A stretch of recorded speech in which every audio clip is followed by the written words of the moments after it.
Huruf lam termasuk kepada huruf syamsiyah. Maka alif lam berjumpa dengan huruf lam. Tekan lagi rumus mad tabi'i yang di kotak nomor 1.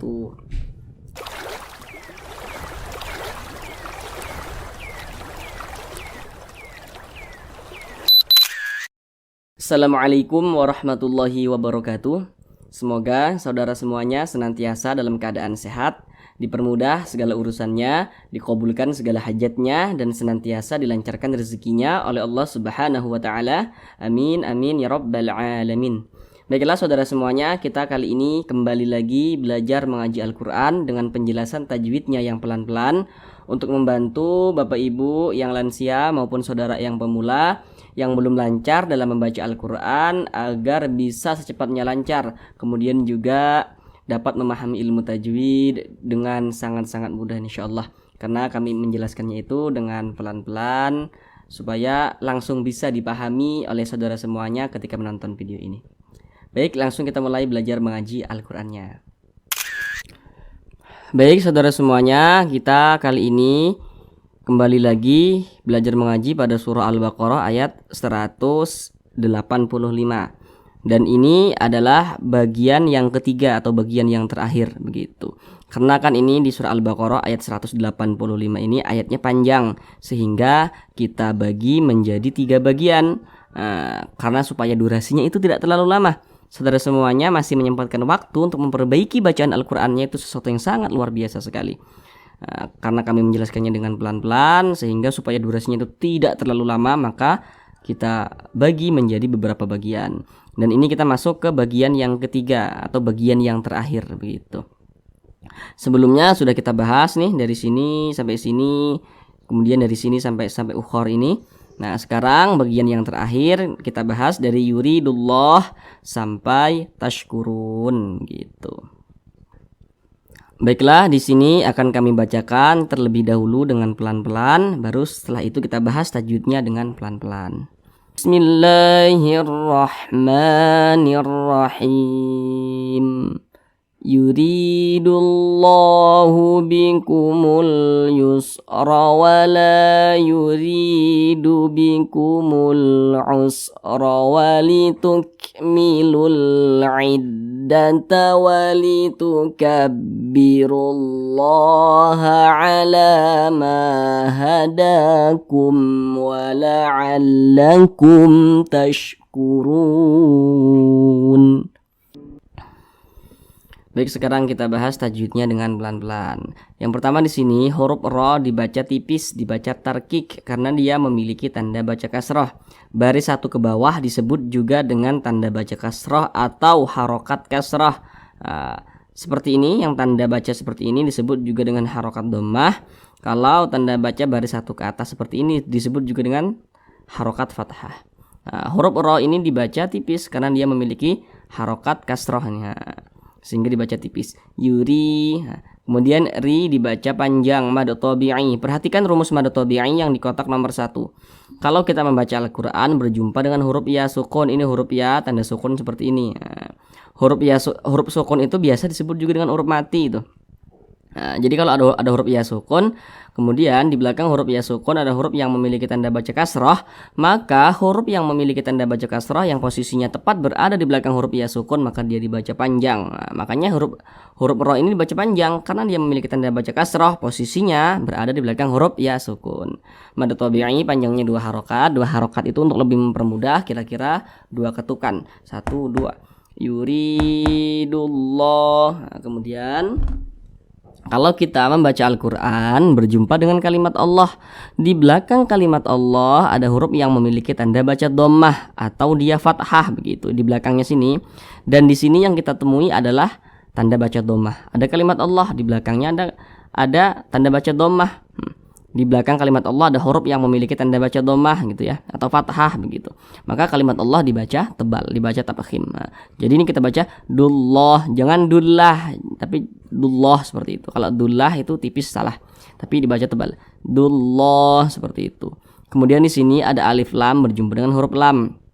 Perhatikan di samping, huruf lam termasuk kepada huruf syamsiyah. Maka alif lam berjumpa dengan huruf lam, hukumnya adalah alif lam syamsiyah. Alif lam syamsiyah itu biasa disebut juga dengan idgham syamsiyah, karena cara bacanya itu didghamkan. Jadi huruf lam yang ini kan dia tidak dibaca nih, langsung masuk ke huruf lam yang di sini.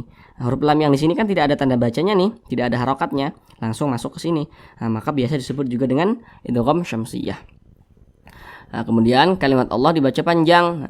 Perhatikan tanda mad atau tanda panjang yang di nomor 4. Kalau membaca Al-Quran berjumpa dengan alif kecil yang berdiri di atas suatu huruf, maka huruf tersebut dibaca panjang. Ini kalimat Allah nih, di atasnya ada alif kecil, maka kalimat Allah dibaca panjang. Mad tabi'i, panjangnya 2 harokat atau kira-kira 2 ketukan, 1, 2. Yuridullah, seperti itu. Nah, untuk tambahan pengetahuan saja, kalau misalkan nanti saudara membuka Al-Quran di HP atau mungkin kami doakan semoga saudara bisa umroh dan haji ke Tanah Suci, buka Al-Quran di sana. Kemudian di atas kalimat Allahnya tidak ada alif kecil, maka kalimat Allah harus tetap dibaca panjang. Karena kalau di Al-Quran Mushaf Madinah itu biasanya di atas kalimat Allahnya itu dia tidak ada alif kecilnya, tapi kalimat Allah harus tetap dibaca panjang. Jadi itu untuk tambahan pengetahuan saja. Yuridullahu bikumul. Di sini ada alif lam berjumpa dengan huruf ya. Perhatikan di samping, huruf ya termasuk salah satu huruf qamariyah. Maka alif lam berjumpa dengan huruf ya hukumnya adalah alif lam qamariyah. Alif lam qamariyah itu biasa disebut juga dengan izhar qamariyah, karena huruf lamnya ini dia terbaca jelas. Bikumul dibaca, maka disebut juga dengan izhar qamariyah. Bikumul yusra wala. Huruf ra dibaca tebal, dibaca tafkhim karena dia memiliki tanda baca fathah. Jadi kalau huruf ra memiliki tanda baca fathah, maka huruf ra dibaca tebal seperti itu. Sehingga pangkal lidah kita itu naik ke atas. Yusra wala, keangkat ke atas. Yusra wala. Kemudian la dibaca panjang. Perhatikan rumus mad tabi'i yang di kotak nomor 3. Kalau kita membaca Al-Quran berjumpa dengan alif, di belakang alif ada huruf yang memiliki tanda baca fathah. Maka huruf yang memiliki tanda baca fathah yang posisinya tepat berada di belakang huruf alif, maka dia dibaca panjang. Ini alif nih. Alif nih, benderanya ini alif yang disambung dengan huruf lam. Di belakangnya ada huruf lam memiliki tanda baca fathah dia, sehingganya huruf lamnya ini dibaca panjang. Mad tabi'i panjangnya 2 harokat atau kira-kira 2 ketukan. Wala yuri. Kemudian huruf ra dibaca tipis, dibaca tarkik karena dia memiliki tanda baca kasroh. Baris 1 ke bawah disebut juga dengan tanda baca kasroh atau harokat kasroh, sehingganya dibaca tipis. Yuri, ri dibaca panjang. Perhatikan lagi rumus mad tabi'i yang di kotak nomor 1. Kalau membaca Al-Quran berjumpa dengan huruf ya sukun, ini huruf ya tanda sukun seperti ini. Di belakang huruf ya sukun ada huruf yang memiliki tanda baca kasroh, maka huruf yang memiliki tanda baca kasroh yang posisinya tepat berada di belakang huruf ya sukun dibaca panjang, sehingganya huruf ra ini dibaca panjang. Mad tabi'i panjangnya 2 harokat atau kira-kira 2 ketukan. Yuridu bikumul. Di sini ada alif lam berjumpa dengan huruf ain. Perhatikan di samping, huruf ain termasuk salah satu huruf qamariyah, sehingga alif lam berjumpa dengan ain hukumnya adalah alif lam qamariyah. Alif lam qamariyah biasa disebut juga dengan izhar qamariyah. Bacanya itu diizharkan, lamnya ini dibaca begitu. Bikumul usr, begitu. Kemudian di sini huruf ra. Huruf ra ini dia dibaca tebal. Nah, jadi kalau kita baca Al-Quran misalkan nih, kita tepat berwakaf di huruf ra. Perhatikan di belakangnya itu ada huruf apa begitu. Ini huruf ra, di belakangnya ada huruf sin. Sini sukun. Perhatikan lagi di belakangnya ini huruf apa. Mohon maaf, perhatikan lagi di belakangnya ini berharokat apa begitu atau memiliki tanda baca apa. Kalau ada huruf ra sukun, huruf ra yang disukunkan, di belakangnya ada huruf sukun ya, selain daripada huruf ya sukun ya. Kemudian di belakangnya ada huruf yang memiliki tanda baca dhammah atau fathah, maka huruf ra yang di sininya ini nih dibaca tebal begitu. Bikumul usr. Sinnya dibaca baru ke ra. Usr begitu. Ra usr begitu. Tapi kalau misalkan kesusahan begitu ya, langsung jangan berwakaf di sini, dilangsungkan saja begitu. Langsungkan bikumul usra walitukmilul begitu.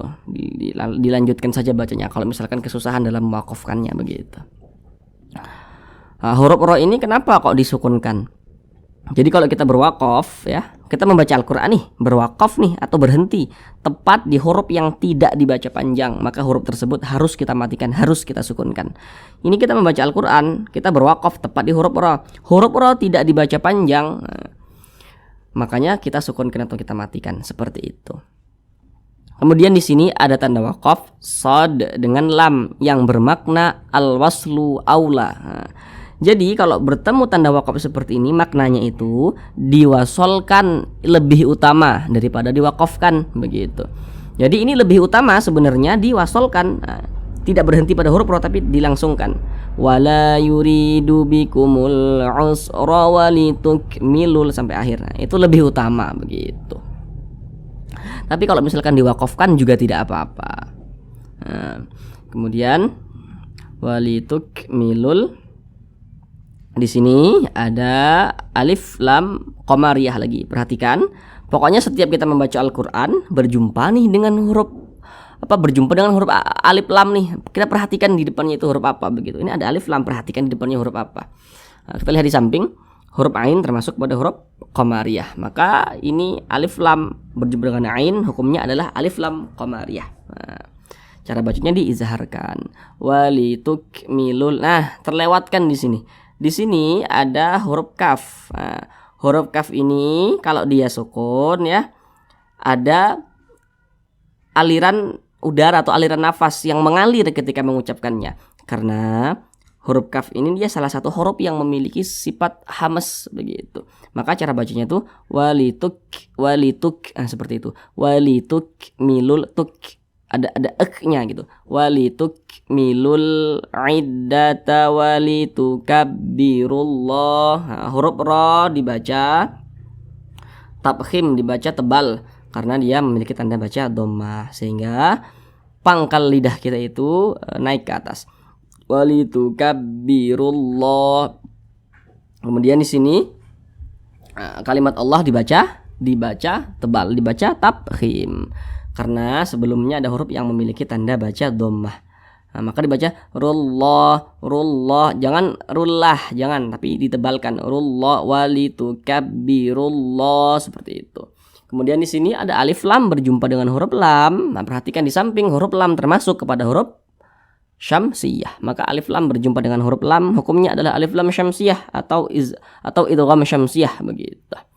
Nah, kemudian di sini kalimat Allah dibaca panjang. Perhatikan lagi tanda mad yang di nomor 4. Kalau membaca Al-Quran berjumpa dengan alif kecil yang berdiri di atas suatu huruf, maka huruf tersebut dibaca panjang. Ini kalimat Allah, di atasnya ada alif kecil, maka kalimat Allah dibaca panjang. Mad tabi'i, panjangnya 2 harokat atau kira-kira 2 ketukan. Walitukabbirullaha ala, la dibaca panjang, masih di tanda mad atau tanda panjang yang di nomor 4. La dibaca panjang karena di atasnya ada alif kecil yang posisinya itu berdiri seperti ini. Nah, mad tabi'i panjangnya 2 harakat atau kira-kira 2 ketukan. Ala, ma dibaca panjang. Perhatikan rumus mad tabi'i yang di kotak nomor 3. Kalau membaca Al-Qur'an berjumpa dengan alif, di belakang alif ada huruf yang memiliki tanda baca fathah. Maka huruf yang memiliki tanda baca fathah yang posisinya tepat berada di belakang huruf alif, maka dia dibaca panjang. Nah, ini alif nih yang disambung dengan huruf mim. Di belakangnya ada huruf mim. Huruf mim ini dibaca panjang sebab dia memiliki tanda baca fathah nih. Kemudian posisinya berada di belakang alif, begitu. Mad tabi'i panjangnya 2 harakat atau kira-kira 2 ketukan. Mahada, da dibaca panjang. Perhatikan rumus perhatikan tanda mad atau tanda panjang yang di nomor 4. Nah, kalau membaca Al-Quran berjumpa dengan alif kecil yang berdiri di atas suatu huruf, maka huruf tersebut dibaca panjang. Ini huruf dal, di atasnya ada alif kecil, huruf dal dibaca panjang. Mad tabi'i panjangnya 2 harakat atau kira-kira 2 ketukan. Mahadakum. Di sini ada mim sukun berjumpa dengan huruf waw. Perhatikan di samping, hukum mim sukun itu ada 3. Sekarang fokus yang nomor 3. Kalau membaca Al-Quran berjumpa dengan huruf mim sukun, ini huruf mim tanda sukun tuh seperti ini. Di depan huruf mim sukun, di depannya sini bukan huruf ba, bukan huruf mim, maka semua hukumnya namanya izhar syafawi. Ini mim sukun, di depannya huruf waw nih, bukan huruf ba, bukan huruf mim. Nah, berarti hukumnya izhar syafawi. Cara bacanya itu ya dibaca jelas, tidak berdengung. Jadi jangan dipanjangkan. Mahadakum wala'allakum, pendek saja. Nah, kemudian di sini juga sama, mim sukun berjumpa dengan huruf ta. Nah, masih di yang nomor 3 itu. Nah, di depannya huruf ta, bukan huruf mim, bukan huruf ba. Nah, berarti hukumnya izhar syafawi. Nah, dibaca pendek saja, jelas tidak berdengung. Wala'allakum tashkurun. Huruf ra dibaca tebal, dibaca tafkhim karena dia memiliki tanda baca dhammah. Kemudian run dibaca panjang, ini namanya mad arid lis sukun. Namun sebelum itu perhatikan dulu rumus mad tabi'i yang di tengah, yang di kotak nomor 2. Kalau membaca Al-Quran berjumpa dengan huruf waw sukun, ini huruf waw tanda sukun seperti ini. Di belakang huruf waw sukun ada huruf yang memiliki tanda baca dhammah. Maka huruf yang memiliki tanda baca dhammah yang posisinya tepat berada di belakang huruf waw sukun, maka dia dibaca panjang. Nah, ini kan huruf waw sukun nih, ini huruf ra memiliki tanda baca dhammah nih, nah, sehingganya huruf ra ini dibaca panjang. Kemudian mad tabi'inya itu berjumpa dengan huruf yang kita sukunkan atau kita matikan, maka namanya berubah menjadi mad arid li sukun.